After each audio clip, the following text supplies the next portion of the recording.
Okay, so good morning, everybody. Welcome to our last lecture session of this online course on uh, classical Indian philosophy organized by Bhaktivedanta Research Center. We are extremely happy to have Professor Pradeep. Morning. Professor Gokhale was a professor of philosophy at Savitribai Phule, Pune University. He was also a professor in Central University of Tibetan Studies in Varanasi. He's one of the most distinguished experts on classical Indian philosophy. He has many books, and very important articles to his credit. So I don't want to waste time mentioning those. So welcome, Professor Gokhale, and to you now, Professor Gokhale. Yes, thank you.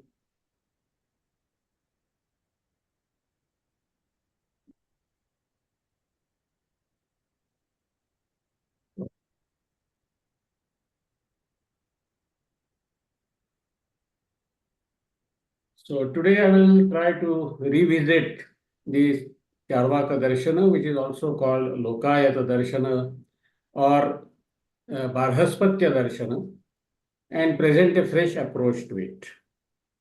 As we know, Lokāyata Darṣana is traditionally understood as a materialistic philosophical system of ancient India, which affords that perception is the only means to knowledge.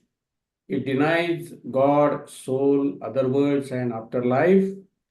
It regards pleasure, rather sensuous pleasure, as the only goal of life, which could be achieved by moral or immoral means. In modern times, this popular interpretation was partly questioned by Devi Prasad Chattopadhyay, a Marxist thinker.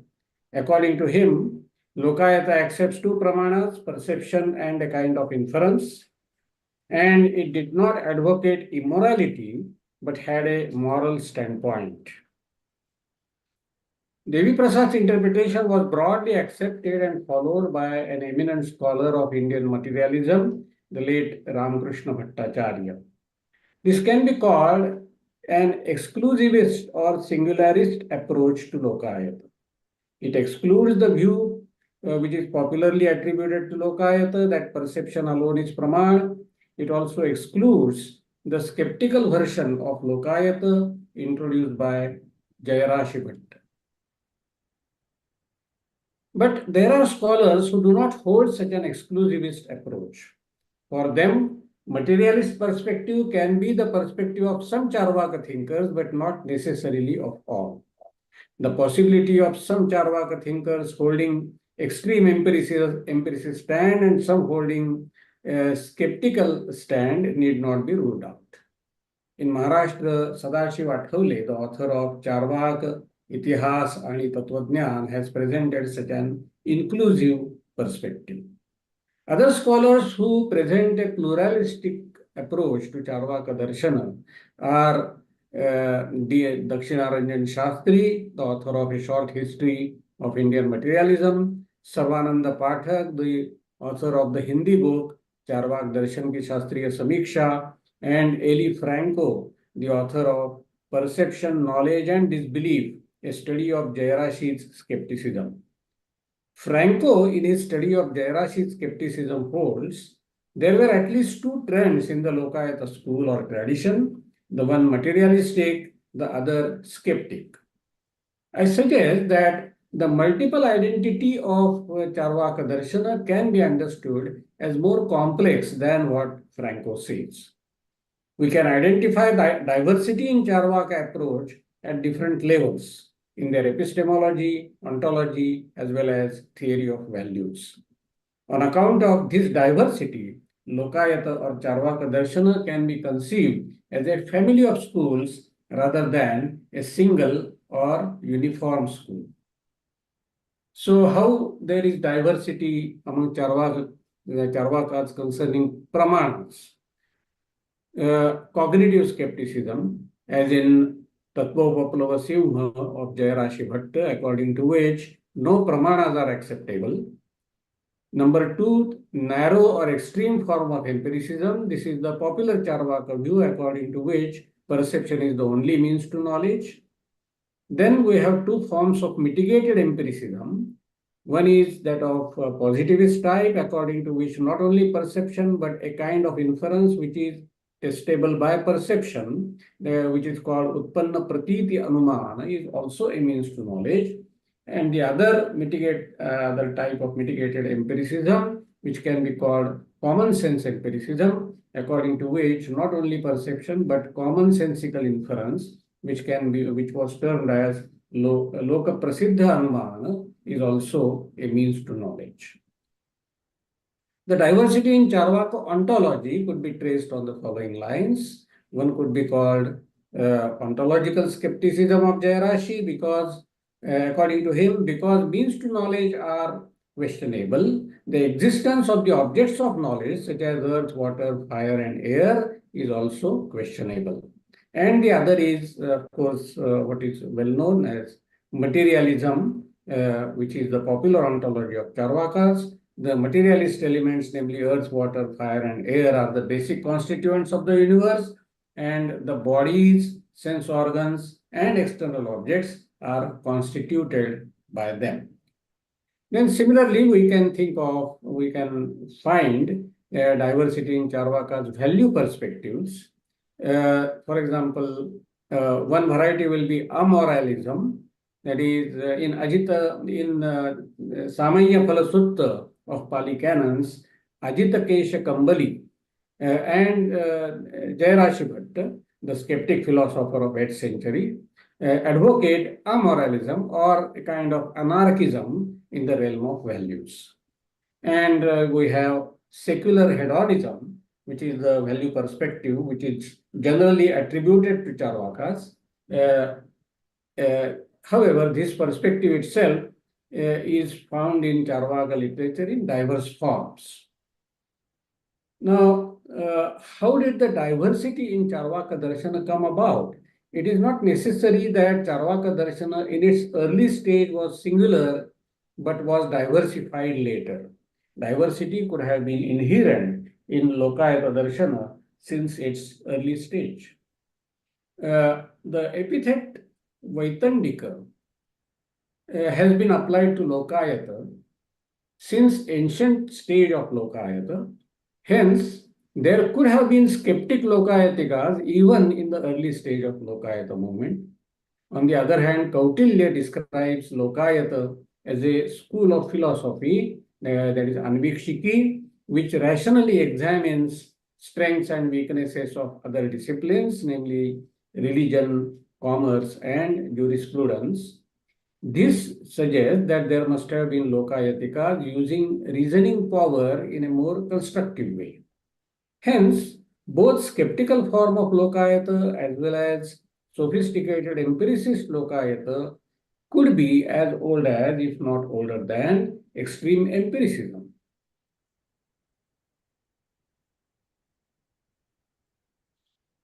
Now, what is the nature of the Lokāyata? The terms Lokāyata and Charvaka are regarded as the two names of the same system. It is also called Bārhaspatya Darṣana. Among them, Lokāyata is the ancient name of the system, whereas the terms Bārhaspatya and Charvaka were applied for the system at a much later stage. Traditionally, it is held that Brihaspati, the preceptor of gods, was the author of the Lokāyata Sutras. Charvaka was said to be the follower of Brihaspati. References to Brihaspati and Charvaka seem to be more mythological than historical, but Lokāyata, as the name of the school, is quite historical. We find references to it in Buddhist and Jaina canons, epics, and also the works like Kautilya Arthashastra.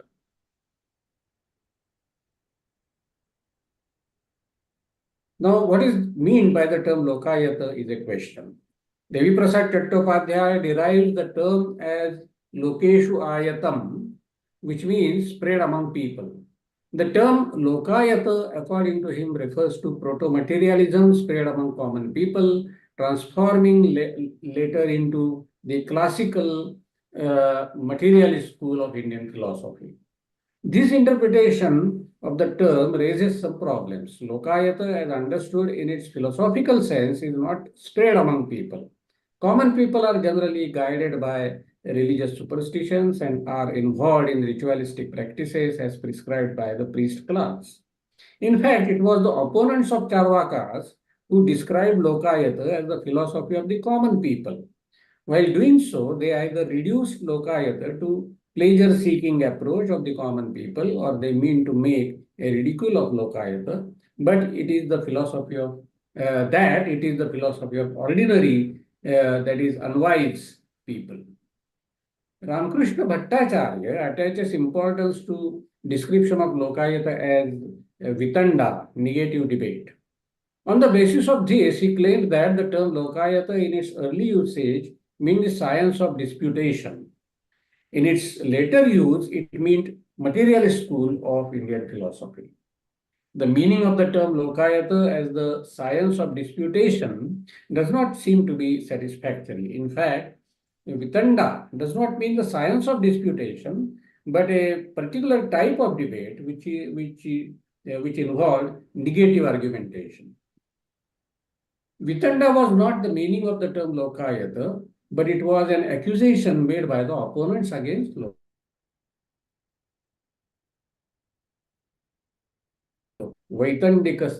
Vitanda Satham, that is Vitanda Shastram. It was an accusation against Lokāyata. Thereby, they mean that Lokāyata philosophers were engaged with destructive argumentation without constructive commitment. Why were Lokāyatikas called Vaitandika? Opponents blamed Lokāyatikas as Vaitandika because the latter used to argue without any restrictions, such as belief in karma, rebirth, and other worlds.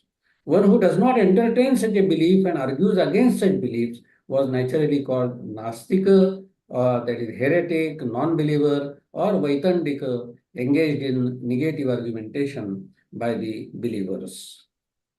Orthodox thinkers believed that morality must be rooted in the belief in karma and other worlds, and also belief in Vedic scriptures. Since Lokāyatikas don't believe in these things, they do not have any concern for morality at all. For this reason also, they were called heretics and Vaitandikas. On this background, the term Lokāyata can be interpreted in a different way. Loka is used many times to mean world rather this world, and is contrasted with alaukika or lokottara. Similarly, the word laukika, derived from the word loka, means worldly as against otherworldly. The word ayata also has another meaning, namely restrained or controlled. Hence, Lokāyata can be understood as Lokena ayatam, restrained by the world, limited by the belief that this is the only world, or limited by this worldly approach. It is more or less obvious that Lokāyata philosophy in all its versions denies the existence of other worlds. This interpretation brings out this unique feature of the Lokāyata approach, that it is this worldly. Kautilya in his Arthashastra enumerates in the beginning 4 faculties of knowledge, that is vidyas, which a king should have expertise in. They are Rayi, Varta, and Dandaniti. That is Vedas, then agriculture and commerce, and administration and jurisprudence. And fourth one is Anvikshiki, that is rational philosophy. Anvikshiki is described as a faculty of knowledge, vidya, which examines strengths and weaknesses of other faculties, namely religion, polity, and economy, by applying reasons. Under Anvikshiki, Kautilya mentioned 3 philosophical schools, Sankhya, Yoga, and Lokāyata. So here, according to many scholars, Yoga means Nyaya Vaisheshika. Insofar as Anvikshiki emphasizes reason rather than faith, one can say that the common point between the 3 philosophical systems which came under Anvikshiki must be that they are rational systems. Here we can compare the group of 3 systems, namely Sankhya, Yoga, that is Nyaya Vaisheshika, and Lokāyata, with another group consisting of two systems, namely Purva Mimamsa and Vedanta. Purva Mimamsa and Vedanta not only emphasize verbal testimony against inference, but they claim themselves to be rooted in verbal testimony, that is the Vedic scriptures. Sankhya and Nyaya Vaisheshika, on the other hand, emphasize inference with perception, along with perception, and give somewhat subordinate status to scriptural authority. At least these systems do not claim themselves to be solely dependent on scriptures. Lokāyata was legitimately included in Anvekshiki in this sense because it denied scriptural authority and emphasized experience and reasoning. In this way, the unity of the Charvaka family consists in its radical rationality, which was opposed to the religious dogma. In what follows, I will throw some light on the diverse views of Charvakas in the realm of epistemology. Then we will turn to Charvaka ontology, in which materialism is the dominating trend. Finally, I will discuss diversity in value perspective of Charvakas, which includes manifestations of secular hedonism. Insofar as Charvaka epistemology is concerned, we have three major trends: absolute skepticism, extreme empiricism, and mitigated empiricism. So let us consider them one after the other. So first is absolute skepticism. Jayarashi, the 8th century philosopher, was a skeptic. He shared some views with the popular Charvaka views. For example, he shared some negative elements: denial of God, soul, other words, rebirth, ritualism, etc. He also shared some positive element, that is the superficial acceptance of worldly practices, what is called loka vyavahar. But he did not share the positive views which are popularly attributed to Charvaka, such as the existence of the four elements, that is earth, water, fire, and air, the view that perception is the only praman, and the thesis that consciousness arises from the four elements and that body is the self. So Jayarashi's skepticism is not mitigated but absolute, not local but global. He not only denies metaphysical beliefs and otherworldly beliefs accepted by other systems, but also common sense beliefs. Even the popular Charvaka believe that there are four gross elements. Similarly, he not only denies the means like inference and verbal testimony causing indirect knowledge, but also perception, the means to direct knowledge. Rather, he denies the means to knowledge in general. He considers different definitions of pramana, that is knowledge or means to knowledge in general, and also those of specific pramanas such as perception and inference, and examines them critically. His critical argumentation reveals an important thesis that no definition of pramana is free from all defects. One of the major fallacies committed by all the proposed definitions of pramana, according to his critical estimate, is the fallacy of petitio principii, that is begging the question, mutual dependence, that is itaretara ashraya. By saying that no cognition can be determined to be true, Jayarashi does not mean that every cognition is necessarily false in the sense of being illusory. Jayarashi asserts that no genuine distinction can be made between true and false cognitions. For him, any cognition is limited by its immediate object. The cognition cannot go beyond the object which is contained in it and ascertain something there in reality. Hence, no knowledge claim can establish by itself the existence of anything beyond the level of appearance. So now, after introduction to Jayarashi's skepticism, we turn to the other trend in Charvaka epistemology, that is extreme empiricism. The epistemological position popularly attributed to Charvakas can be called extreme empiricism, according to which perception is the only means to knowledge and inference is not a means to knowledge at all. Some modern scholars, such as Devi Prasad Chattopadhyay and Ramakrishna Bhattacharya, have held that the view that perception is the only pramana was not the genuine view of Charvakas at all. This view of these scholars is questionable. In fact, Bhattacharya himself, who otherwise refuses to attribute the criticism of inference to Charvaka Darṣana acknowledges two aphorisms as genuine Charvaka aphorisms. Pratyakshameva Pramanam, that is, perception is the only single authoritative means to knowledge, and the other is Pramanasya Agavanatvat Anumanad Artha Nishchayo Durlabhaha.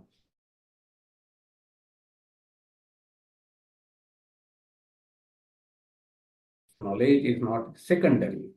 Both these aphorisms underline extreme empiricism, which denies the status of Pramana to Anuman. Like Charvakas, the philosophers of two other schools criticize inference as Pramana, and they are Bhartrihari of Vyakarana school and Shankaracharya of Advaita Vedanta school. They point out many intrinsic defects in reasoning or inference as a means to knowledge. But there is a difference between Charvaka approach to inference and that of the other two. When Charvakas criticize inference, they weigh its strength against perception and not against verbal testimony. On the other hand, when Bhartrihari and Shankara criticize inference, they weigh the strength of inference against verbal testimony, particularly the testimony of Vedas. Bhartrihari and Shankara pointed out the weaknesses of inference as pramana and assigned a limited role to it, namely that of supporting Vedic insights by reasons. Naturally, they expected that an inference is acceptable if it is not contradicted by Vedic authority. According to the view of the Charvaka, on the other hand, no special treatment needs to be given to verbal testimony. Inference or reasoning can very well be advanced for questioning the authority of the Vedas. Now, what is the import of Charvaka criticism of Hanuman? First point of clarification, the Charvaka criticism of Hanumana denies necessity, not possibility or probability. Charvakas deny the status of pramana to inference, where pramana means an authoritative means to knowledge. They probably do not deny that inference can sometimes give us true cognition. For instance, they do not deny that if one sees smoke on the hill and infers that there must be fire, it is quite possible or probable that one will actually find fire if one goes there. What they are denying is that there is a necessity by which one must find fire there. The second point of clarification, the Charvaka criticism of Anumana questions soundness of Anumana, not its validity.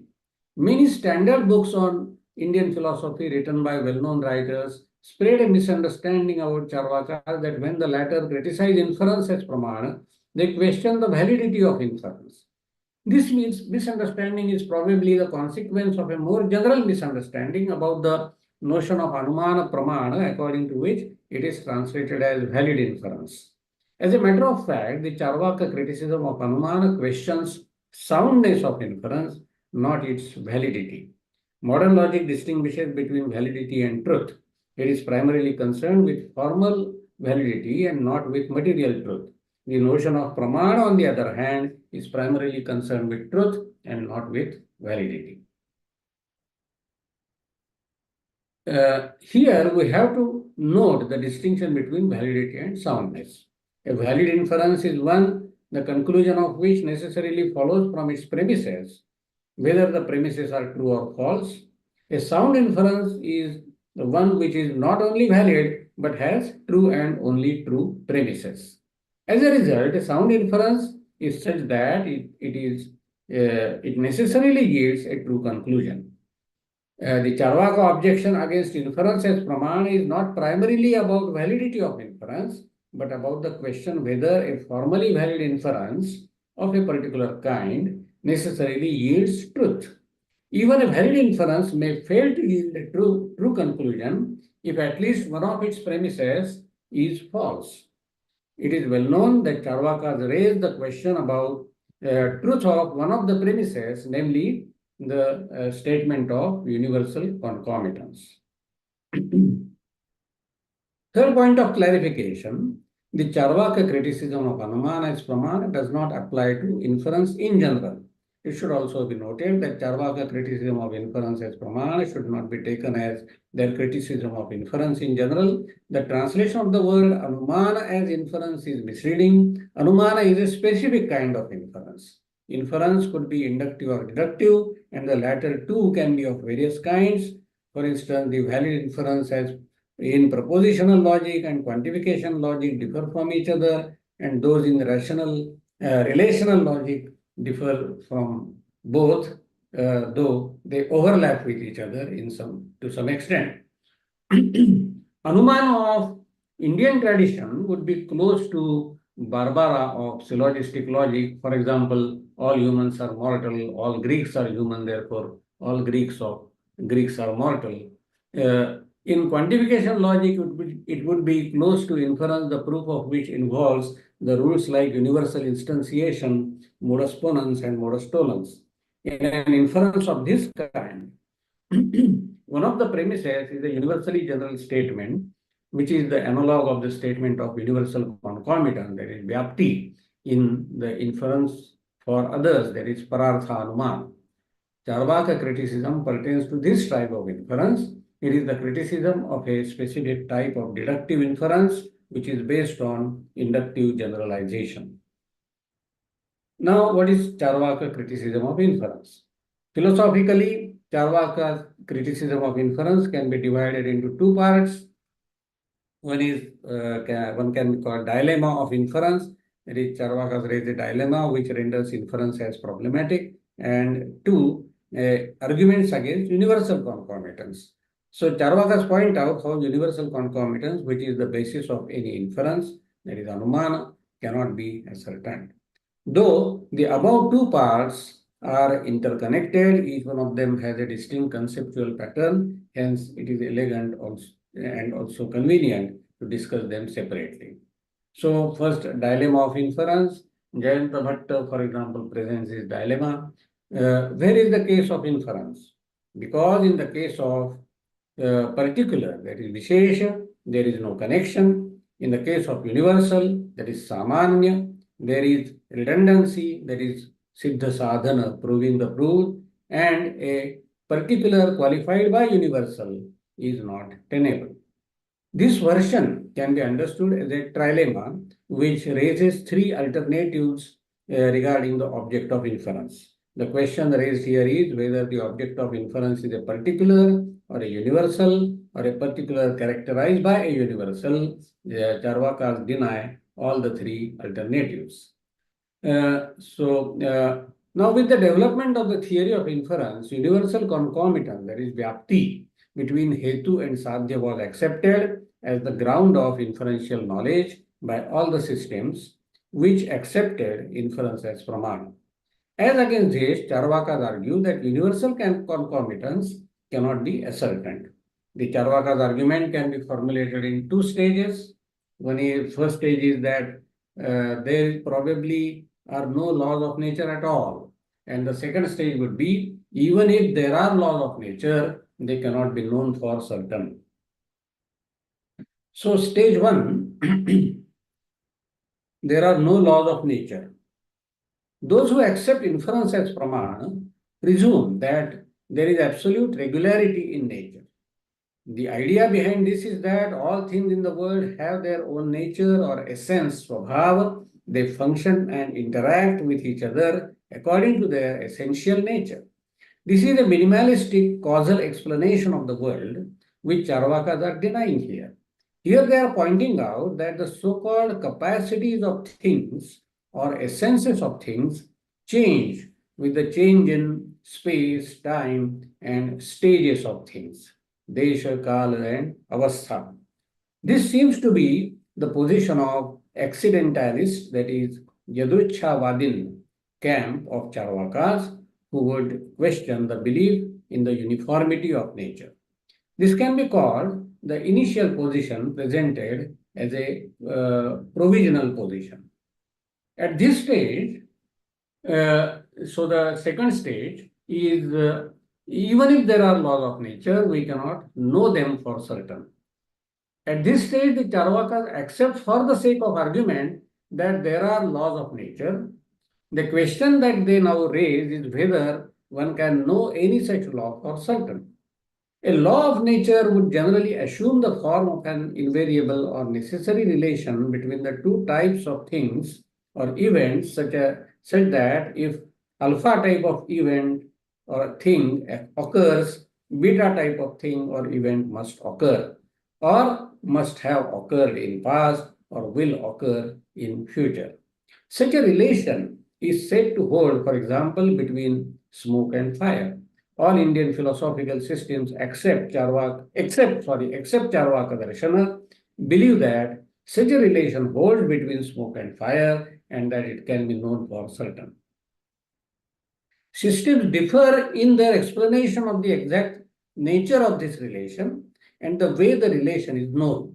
For Buddhism, it is essentially a causal relation. For other systems, it need not necessarily be based on a causal relation. Similarly, different systems suggested different ways of ascertaining the relation. The most common element of these different ways was observation and non-observation. That is, for example, observation of smoke with fire, that is Sahachara Darshana, and non-observation of smoke without fire, Vyabhichara Adarshana. It was held on the basis of this dual method that we can ascertain that smoke cannot exist without fire. As against this, the Charvakas point out that even if one observes smoke 100 times with fire and never sees smoke without fire, one cannot rule out the possibility that smoke may exist without fire. By repeated observation, one at the most gets a high probability of smoke existing with fire, but no necessity in it.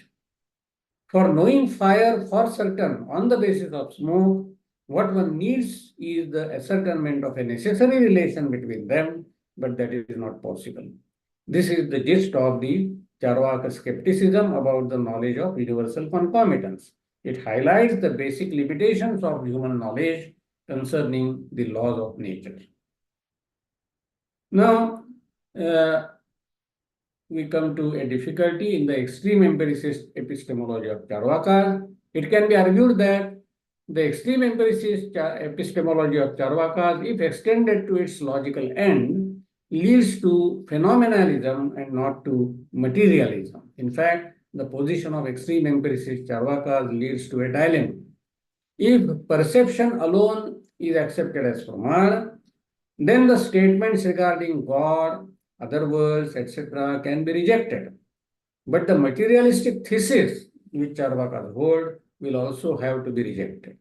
And number two, if on the other hand, perception along with inference is accepted as pramana, then the materialistic thesis can be defended, but the arguments for metaphysical entities such as God and soul will also have to be accepted.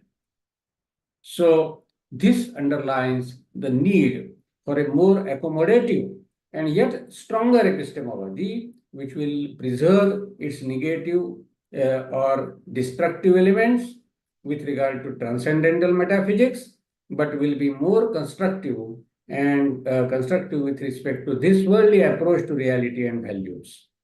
Such an epistemology assumes two forms.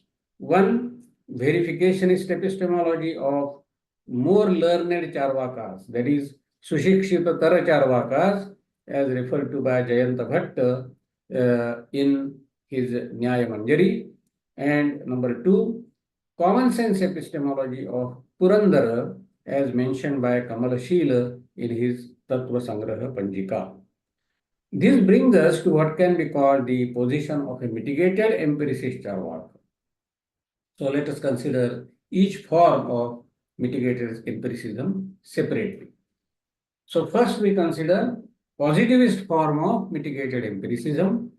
According to the more learned Charvakas, that is Sushikshitatara Charvakas, as mentioned by Jayanta, there are two types of inferences. One is Utpanna Pratiti inference, that is the inference, the object of which is empirical, which we call empirical inference for brevity, and Utpadya Pratiti inference, the inference, the object of which is non-empirical, which we call, can call transcendental inference. The more learned Charvakas accepted empirical inference and denied the transcendental one. Hence, they accept the inference of fire based on smoke because it is about an experienced object, it is Utpanna Pratiti, but they deny the inference of God because its object is non-empirical. The position of the more learned Charvakas has to face some difficulties. By rejecting non-empirical inferences, Charvakas succeed in rejecting God, soul, and the power of rituals, but they may also have to reject many things which they do not want to. For instance, existence of space, time, sense organs, and other minds. These are the things whose existence, in some sense, needs to be accepted as a part of our individual social life in this world. Similarly, the materialist thesis that consciousness arises from the five material elements cannot be established by an empirical inference. The proposal of the Charvaka thinker Purandara, which accepts common sense oriented inference in place of verifiable inference, seems to avoid these difficulties. So let us consider that.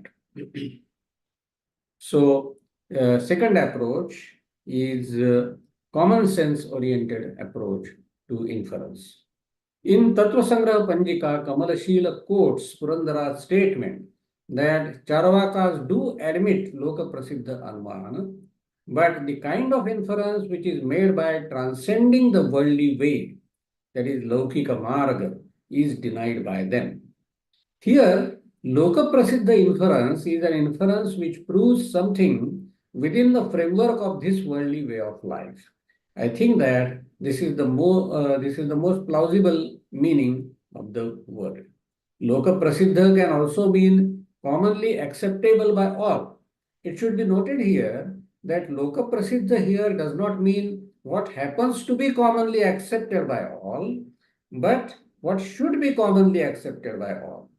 It can be taken to be commonsensical in a strong sense of the term.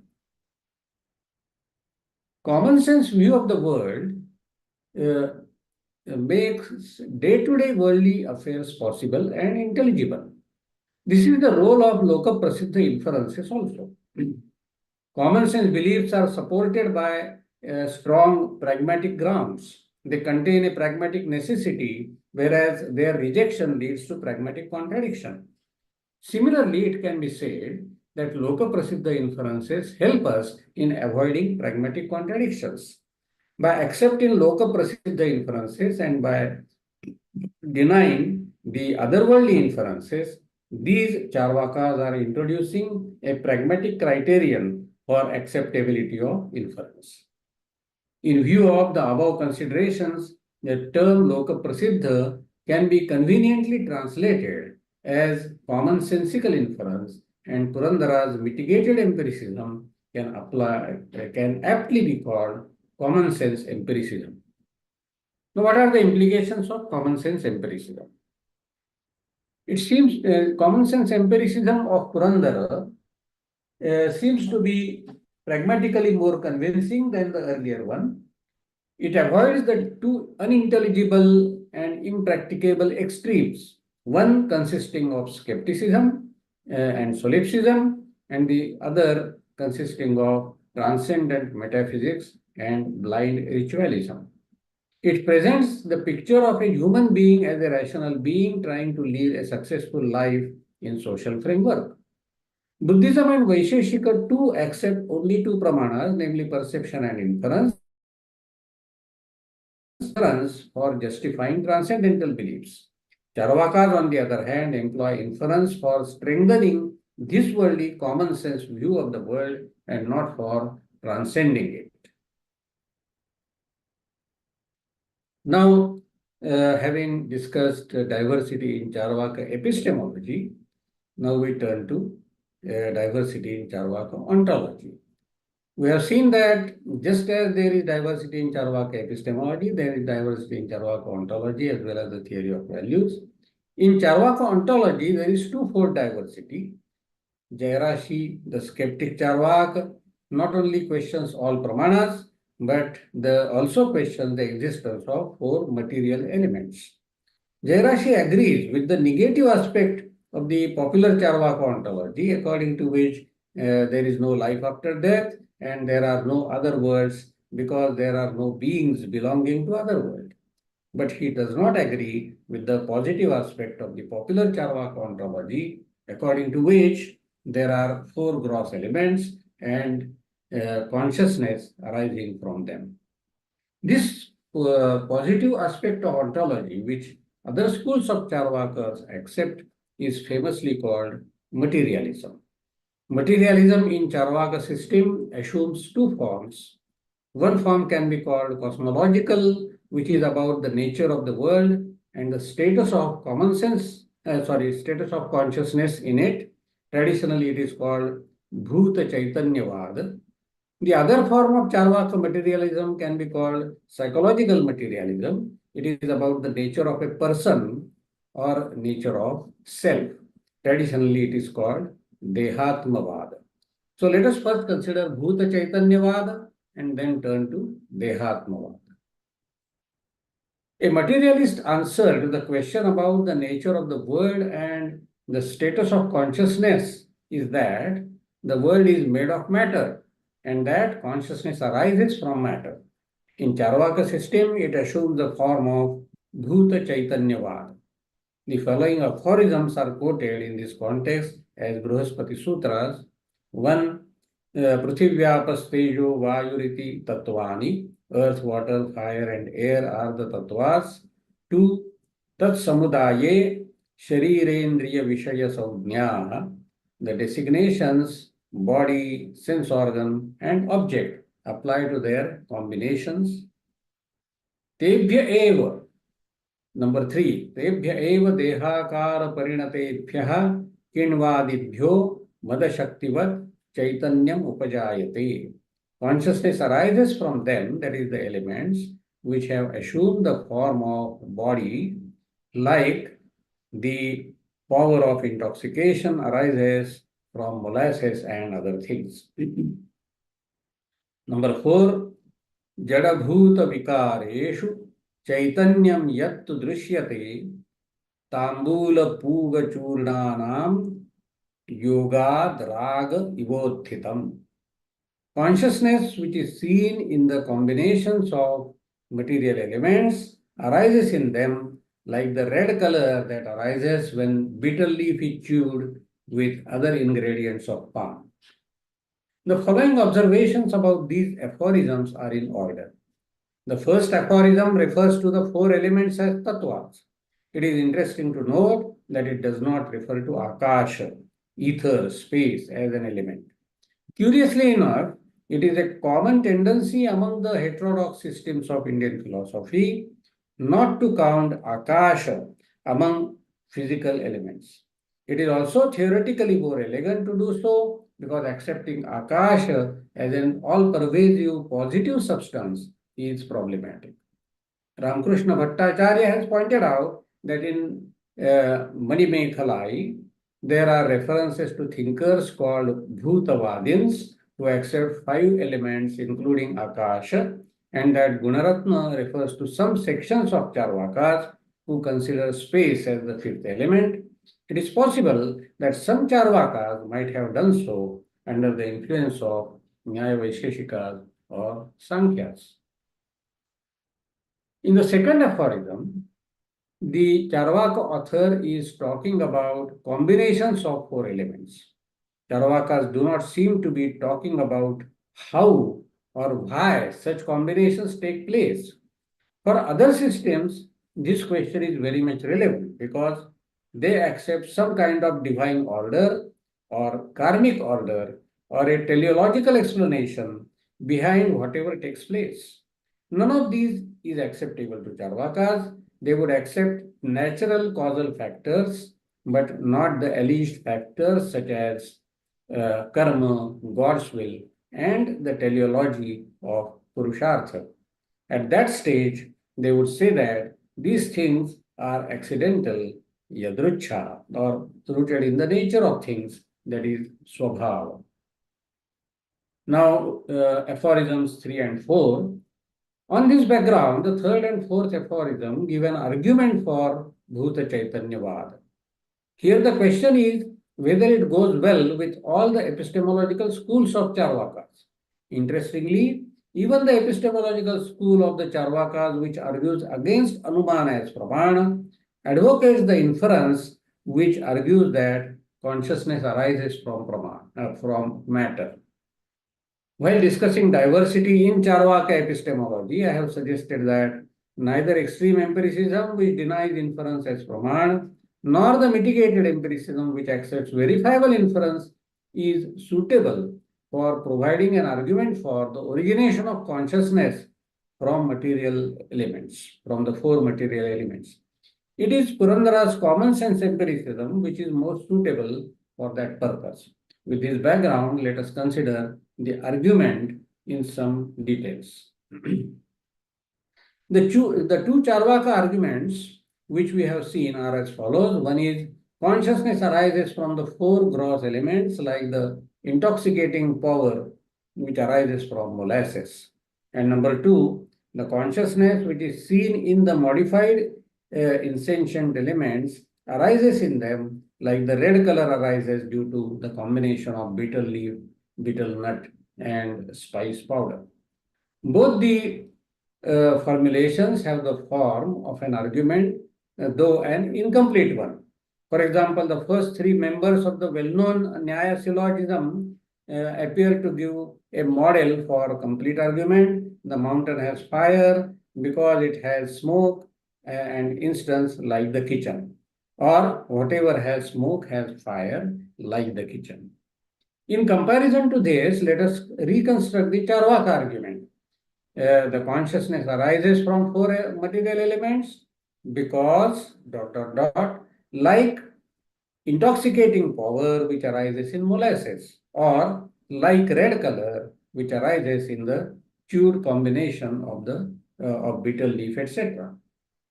It can be clearly seen that the Charvaka argument is incomplete because it contains the statement of the thesis, that is pratijna, and instance, drishtanta, but no reason, no hetu.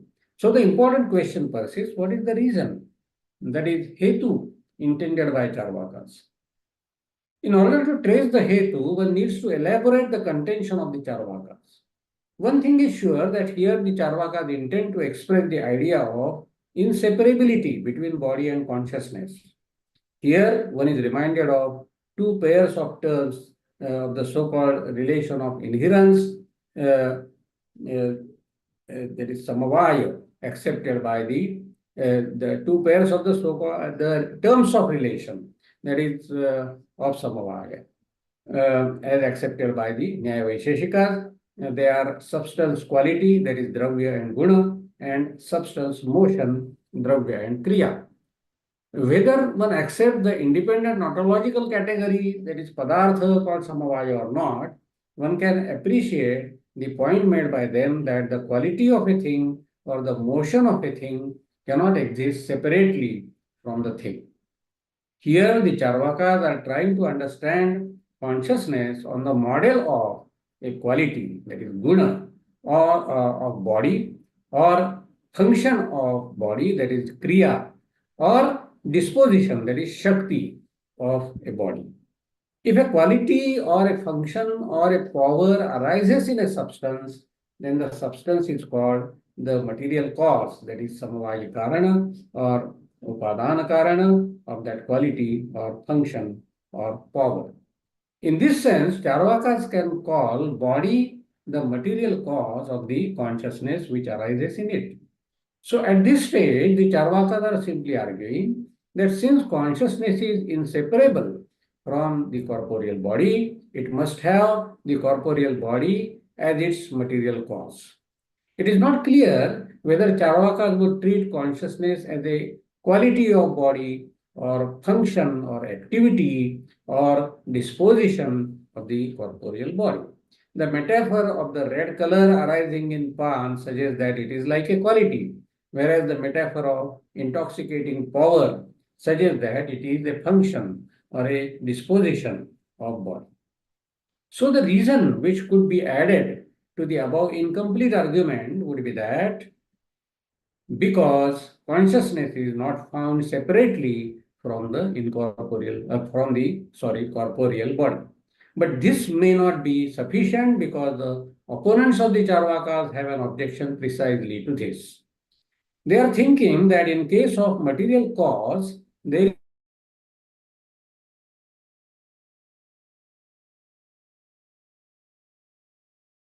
is in the threads. If the threads are yellow, the cloth will also be yellow. If the earthen halves are red, the earthen pot, if kapalas are red, the earthen pot will also be red. Here the opponents are distinguishing between efficient cause, nimitta karana, and material cause, upadana karana. An efficient cause is externally related to its effect and can be heterogeneous to it.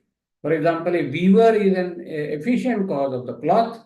He or she is externally related to it and can be heterogeneous with it. For example, a weaver is sentient, whereas the cloth which is produced is insentient. But threads are the material cause of the cloth. They are internally related to it and have to be homogeneous with it. So the opponent saying that if consciousness has a material cause, it must be homogeneous with it. They think that corporeal body being heterogeneous with consciousness cannot be its material cause because consciousness is not material. So they imagine a non-corporeal substance which they call Atman, Purusha, Jiva, etc. as the cause or abode of consciousness. Buddhists do not believe in the substance called Atman, but they accept a continuum, that is santana of consciousness, and regard immediately preceding consciousness as the immediate cause or samanantara pratyaya of the occurrence of consciousness at any given moment. Hence, it becomes the task of Charvakas to present their argument in such a strong way that it will answer this objection. Charvakas are fulfilling this task by using the above metaphors. The metaphors are modeled to show how a material cause can produce an effect which is entirely new, different, and hence heterogeneous with it. Molasses, that is the raw material used for producing liquor, does not have the intoxicating power, but this power arises in them through the process of fermentation. Similarly, the betel leaf and other ingredients of pan do not initially have red color, but the red color arises anew through the process of mixing and chewing them. Similarly, consciousness, which was not there before in the four material elements, can arise in them if the elements combine in a particular way, in a peculiar way, so as to form an organic body. Here the notions of processing, mixing, and chewing and peculiar combination are significant, though Charvakas have only suggested but not used them explicitly. They may remind us of the distinction we are taught in school chemistry between chemical compounds and mixtures. In a mixture, the ingredients which are mixed do not lose their own properties but only add to each other's properties. For example, lime juice mixed with sugar and salt has a taste sweet, sour, and salty. It does not have an entirely different taste, heterogeneous with the original taste, because it is just a mixture and not a chemical compound. But water, H2O, is a chemical compound of hydrogen and oxygen. It has an entirely different property useful for extinguishing fire than the properties of its components, hydrogen, which is inflammable, and oxygen, which helps burning. Similarly, Charvakas are suggesting corporeal body is not just four elements put together, but their biochemical compound, which assumes an entirely different property, namely sentience, which was not there in the material elements. Hence, Charvakas, through their argument, are trying to convey two things. One, consciousness must be arising from body and not from cause external to body, because it is inseparable from body. And number two, consciousness can arise from body, although it is heterogeneous with the latter, because an entirely new property can arise in a chemical compound, like it happens in the case of intoxicating power of liquor and red color in palm. Hence, if one completes the Charvaka argument for cosmological materialism, it will look like the following. Number one, any property found in a substance must have arisen from the substance itself. For example, the power of intoxication, which was not there initially, is found in the molasses when they are processed, arises from the molasses themselves. Similarly, consciousness, which was not there initially, is found in the four elements when they are configured as a corporeal body. Conclusion, therefore, consciousness must be arising from the four elements themselves, configured as a corporeal body. A question can be raised about the meaning of the word arises in view of the two theories of causation well known in Indian philosophy, Satkaryavad, that is the effect inherent in its cause, and Asatkaryavad, the effect non-inherent in its cause. This gives rise to two versions of Charvaka materialism. According to Satkaryavad version, consciousness is already inherent in the four material elements. It only becomes manifest when the elements are combined in a particular way. According to the Asatkaryavada version, consciousness is not already present in the matter. It emerges as something new. In some texts, both the options are kept open. However, heterogeneity between consciousness and matter makes better sense if the former is regarded as non-inherent in the latter. The inference for Charvaka materialism as formulated above is not based on empirical relation of pervasion, but on an abstract general rule about heterogeneous causation. Intoxicating power which is generated in molasses is just a metaphor for or analogy for consciousness and not an instance of it. Hence, it is a kind of analogical inference which falls in the category of non-verifiable inference, that is Utpadya Pratiti Anuma. Now the question is, would such a non-verifiable analogical inference be acceptable in the Charvaka epistemological framework? And if so, under what conditions would it be acceptable? Here I want to suggest that although the above argument is a case of non-verifiable inference, it can still be acceptable to Charvakas who are mitigated empiricists on the ground that it is loka prasiddha, that is acceptable within the framework of a worldly way of life. The argument for the material origin of consciousness is a typical case of loka prasiddha anuman. The plausibility of such an argument is not based on logical necessity or empirical necessity, but explanatory necessity. One is claiming here that just as the power of intoxication is processed in processed molasses cannot be explained without accepting their origin in the molasses themselves, that is, it cannot be explained satisfactorily as a transcendent entity having an isolated existence or arising mysteriously as a miracle. Similarly, consciousness, which is found in body and not found outside it, cannot be explained satisfactorily without accepting its origin in the material body itself. Inference for the transmigrating soul as the substratum of consciousness is not acceptable because it lacks explanatory necessity. But inference for matter as the cause of consciousness or the living body itself as the locus of consciousness is acceptable because it has explanatory necessity within the framework of worldly life. Now we come to psychological materialism, that is Dehatmavad. Cosmological materialism is about the relation between consciousness and matter. In general, the issue in Dehatmavada is different. Once consciousness comes into existence in a combination of matter, a sentient being comes into existence.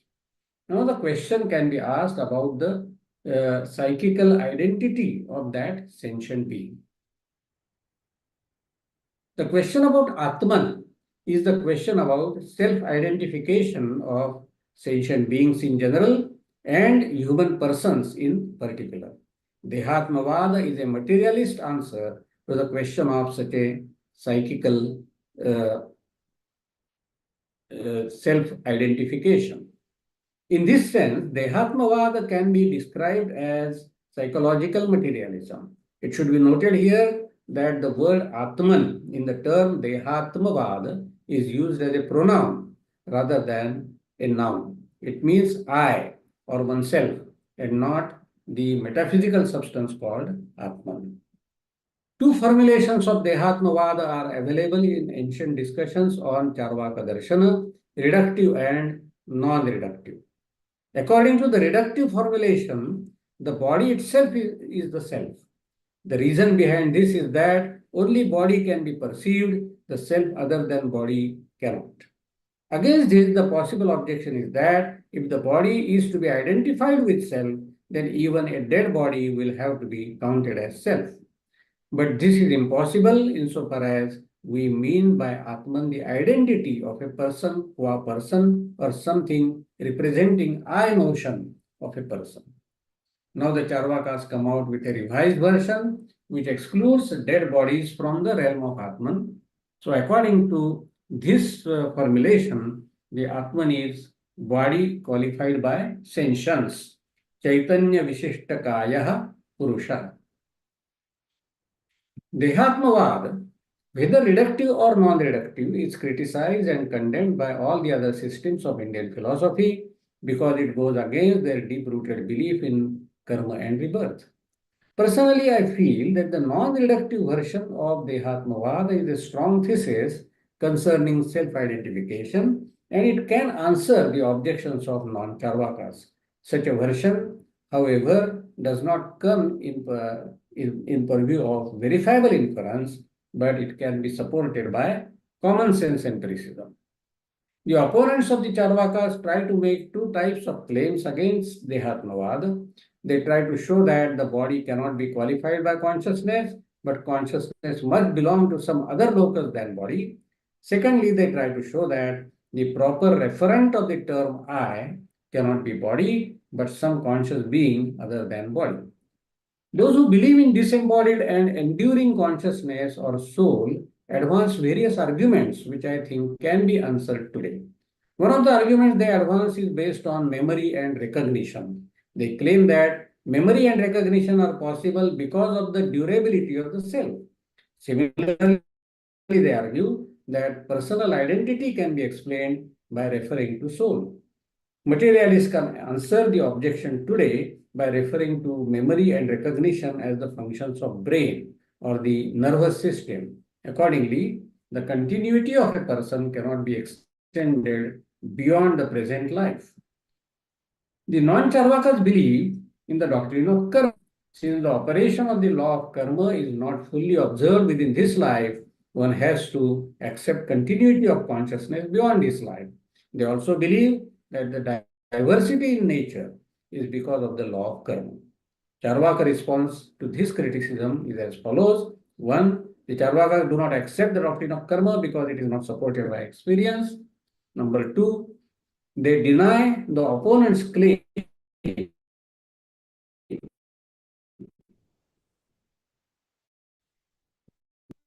that the diversity in nature is due to karma. Here, Charvakas adhere to the born baby sucks her mother's nipple because it knows that it is a desirable act. This knowledge must be based on prior experience which the child must have had in a previous birth. Against this argument, Charvakas would say that the tendency of the child to suck her mother's nipple is natural or instinctual. Lastly, opponents of the Charvakas draw our attention to certain linguistic usages, such as I am happy, which indicate that the first person singular pronoun I refers to Atman and not to the body. Against this, Charvakas draw our attention to other linguistic usages which are equally genuine and authentic, such as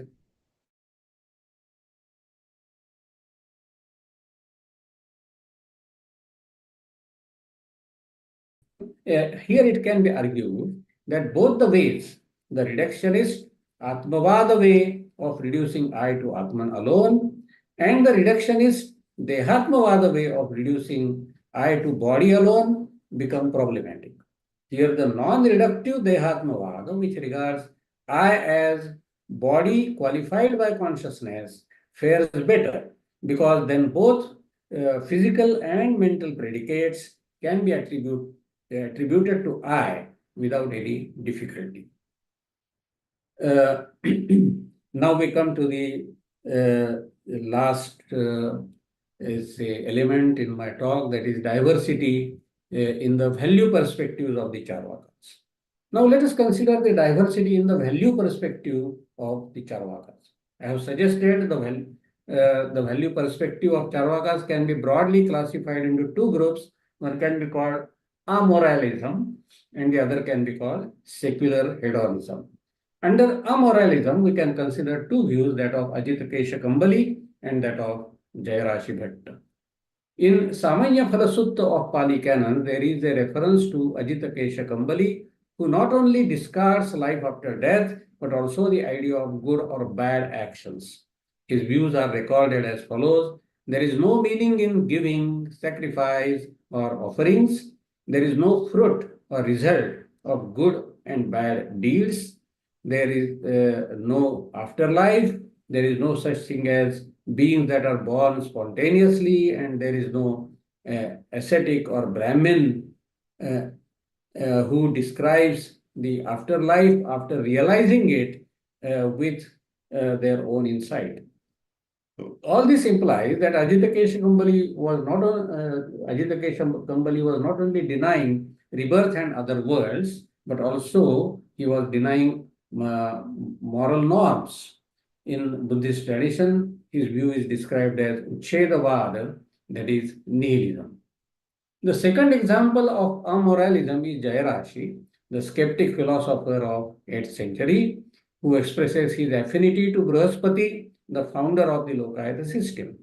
Jayarashi's skepticism not only covers epistemology and ontology, but it extends to the realm of values. At the end of his treatise, Tattva Vaplava Simha, he says, Tadevam Vapluteshu eva tatveshu avicharita ramaniyaha sarve vyavahara ghatante. When in this way, all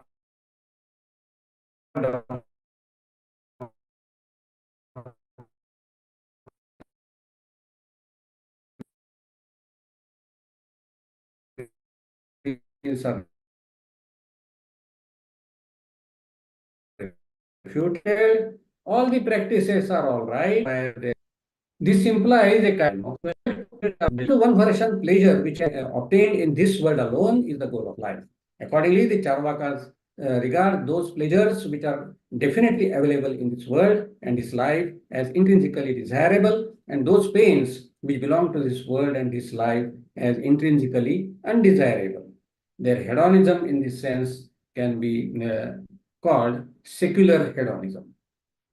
The charge that Charvaka hedonism is merely of a sensualist sort needs to be examined. It is true that the Charvakas are generally disposed to welcome or celebrate sensuous pleasure, but this view should be interpreted in contrast with the ascetic and orthodox ritualist approaches. Ascetic systems generally condemn sensuous pleasures. According to such systems, sensuous pleasures are often associated with or are conducive to pain.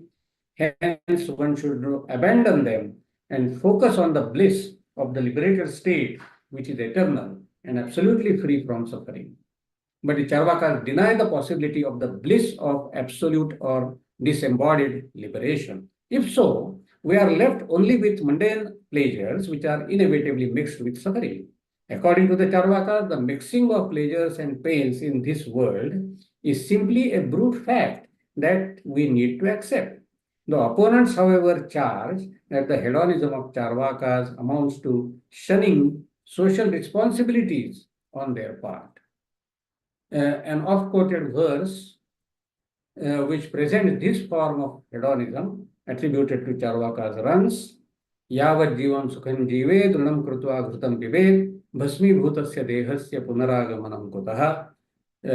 While life remains, let a man live happily, let him feed on ghee, even though he runs in debt.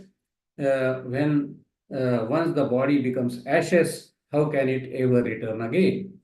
The second line, which implies that one should enjoy life even by making debts, attributes a selfish and irresponsible hedonism to the Charvakas.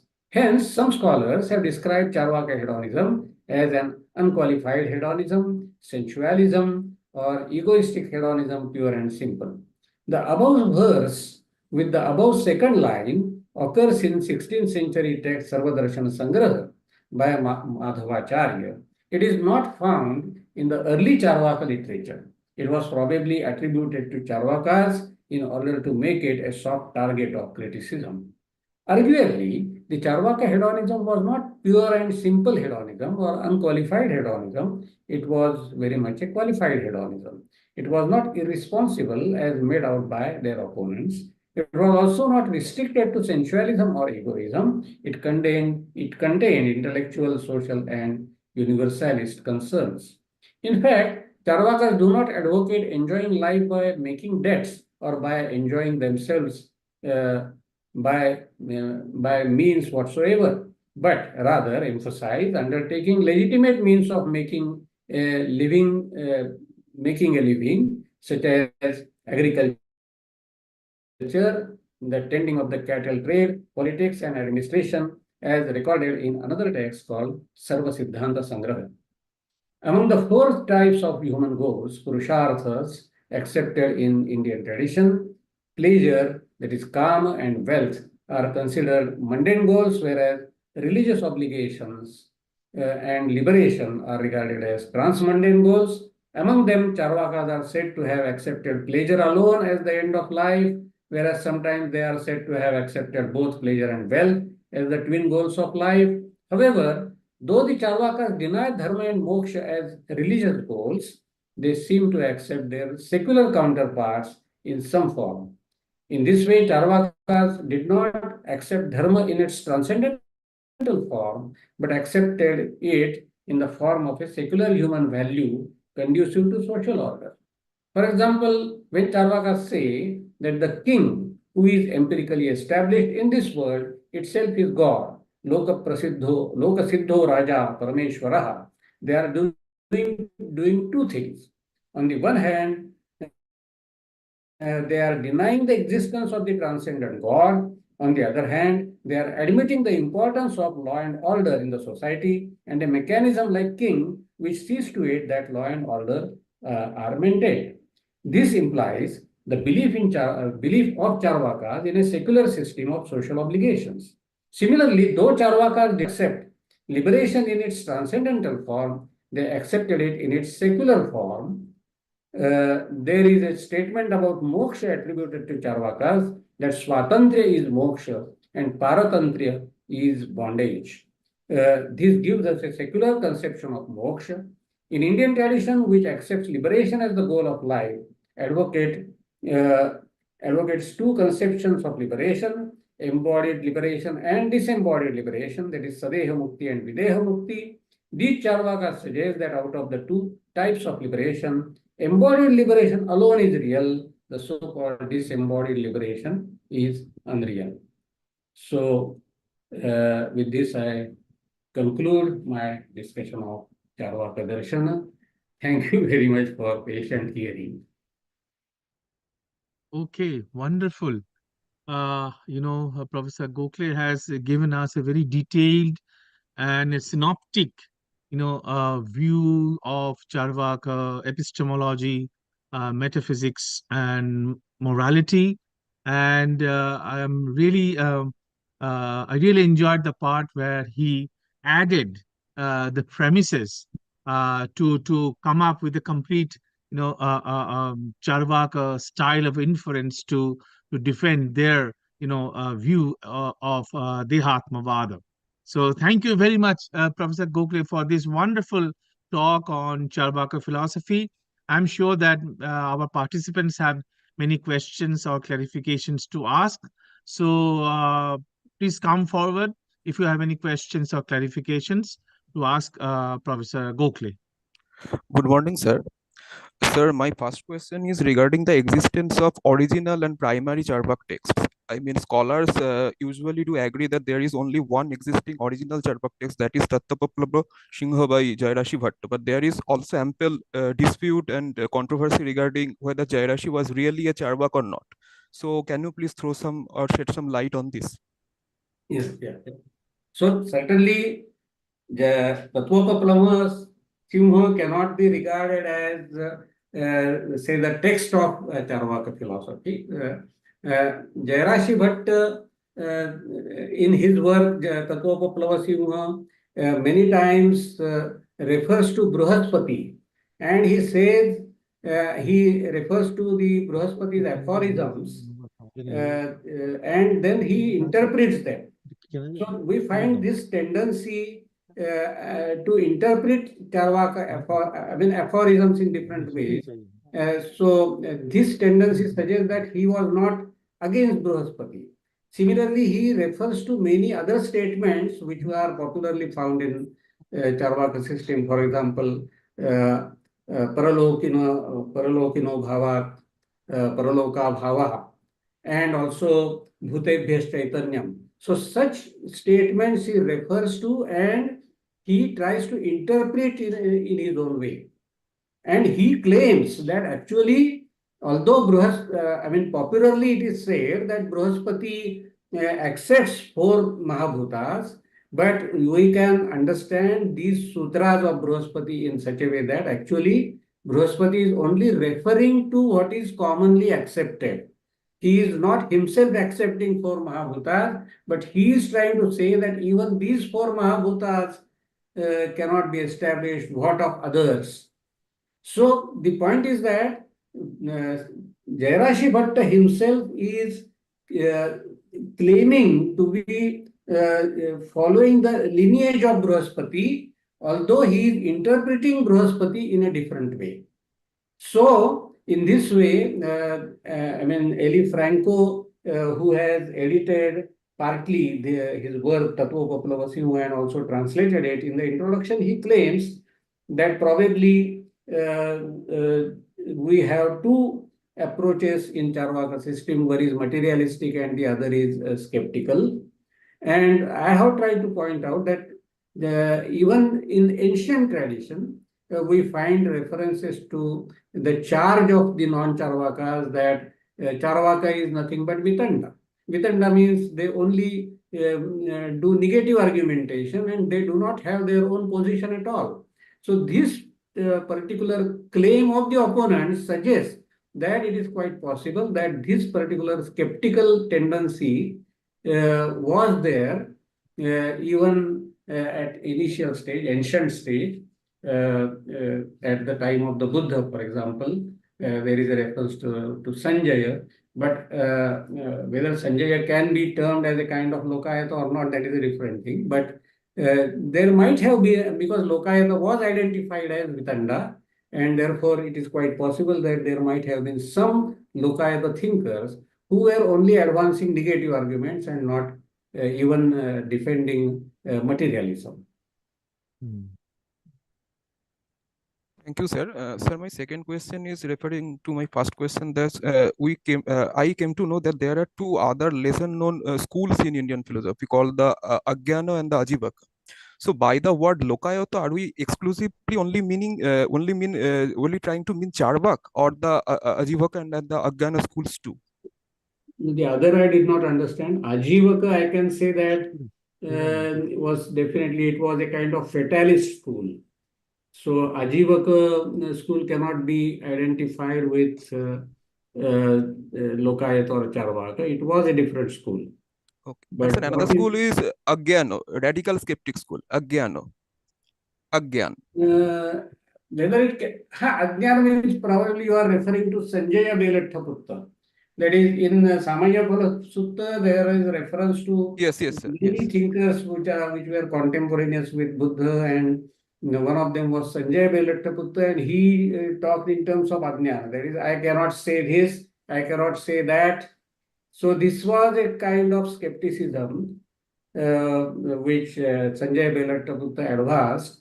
But whether it can be identified with skeptic Charvaka or not, about that I am rather doubtful, because at that time, of course, Brihaspati, reference to Brihaspati itself is later in the history of Charvaka position, and therefore, and Sanjaya certainly does not express any lineage with Brihaspati. So it could be different. I mean, there was diversity of philosophical views. There is no doubt about that. But the emphasis of Charvaka was on denial of other words. Yes. Sorry. So that can be, according to me, denial of Paraloka and assertion of this world. So that is the framework of this world, Loka Vyavaharas. That could be regarded as a distinguishing feature of Lokāyata system. Whereas if you are just a skeptic, then that does not imply that you belong to Lokāyata. Thank you, That sir. is how I understand. Sir, I have another short question, that is regarding Charvak hedonism. From the point of view of Western utilitarianism, particular J.S. Mill's utilitarianism, he introduced the rule of pain. I mean, according to that rule, I can maximize my pleasure, but my pleasure shouldn't be the cause of other person's pain. So, analogous to that, is there any similar rule in Charvak literature too? Now, since the Charvaka literature is scattered, but they mainly, they do not, I mean, I didn't find any such concern for removing pains of others and so on and so forth, but their concern for pleasure of all, happiness of all is suggested in the concluding statement of Sarvadarshana Sangraha, Bahunam Praninam Anugrahartham Charvaka Matam Ashrayaniyam iti Ramaniyam. So Charvaka Mata is beneficial to all beings. This approach is there. But when we talk about the, hedonistic, reasoning, there they are mainly concerned with this issue that we can try to maximize pleasure and remove pains. That is there. But they were simply because pleasure is mixed with pain, it is not proper to conclude that we should abandon worldly pleasures and try to attain non-worldly pleasures, etc., etc. That is not a proper way. You can enjoy pleasures by minimizing pains. That much is there. Okay. Yes. Thank you, sir. Thank you very much, sir. Thank you. Any other question or clarifications to ask? Sir? Yes, go ahead. Yes, yeah. First of all, sir, we are very thankful because it's very, very wonderful deliberations. Lots of questions come to my mind, but most of the answers have been given by sir. But still, there is a question comes to my mind regarding consciousness. Sir, if Sarvaka philosophy neither accepts Satkaryavada nor Asatkaryavada, but you have given an example regarding a red color. Sir, if we do not escape the neither Satkaryavada nor Asatkaryavada, then sir, betel and nat, that type of the color, the red, that must be there in the mixture of two. After mixing the betel and nat, that consciousness must be there already then. Now, how can it come in a new way? That type of idea comes to my mind, that if Sarvaka philosophy neither accepts Satkaryavada nor Asatkaryavada, then how Sir, What I am suggesting is that Charvaka way of reasoning is closer to Asatkaryavad and not to Satkaryavad. That is, the effect is a new production and it is not already there. Whereas, I mean, in Sankhya way of thinking, it is already there, and in different steps they develop their Satkaryavada. So they say potentially it is there, and not in a, it is already there in a latent form, non-manifest form.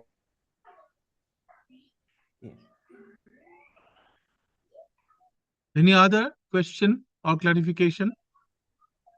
There in the causes can arise anew. This is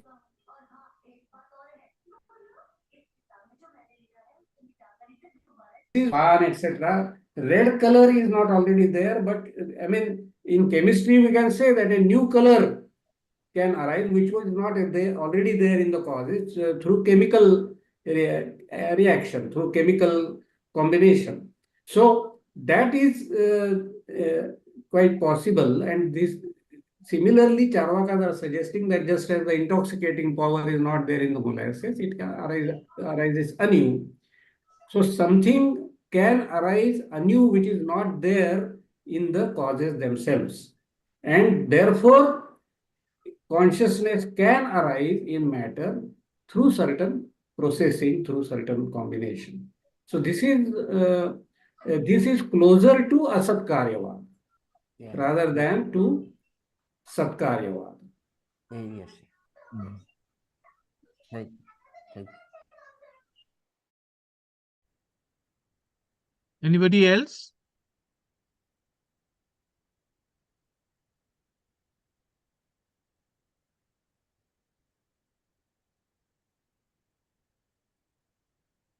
Okay, in that case, let us again convey our sincere thanks to Professor Gokhale for being with us, and a wonderful, survey of the main, ideas of Charvaka philosophy. We sometimes we tend to ignore, the detailed, views and arguments of Charvaka philosophy, but this is really a good opportunity for all of us to appreciate the nuances, the niceties of Charvaka philosophy in general. So thank you very much, Professor Gokhale. So thank you.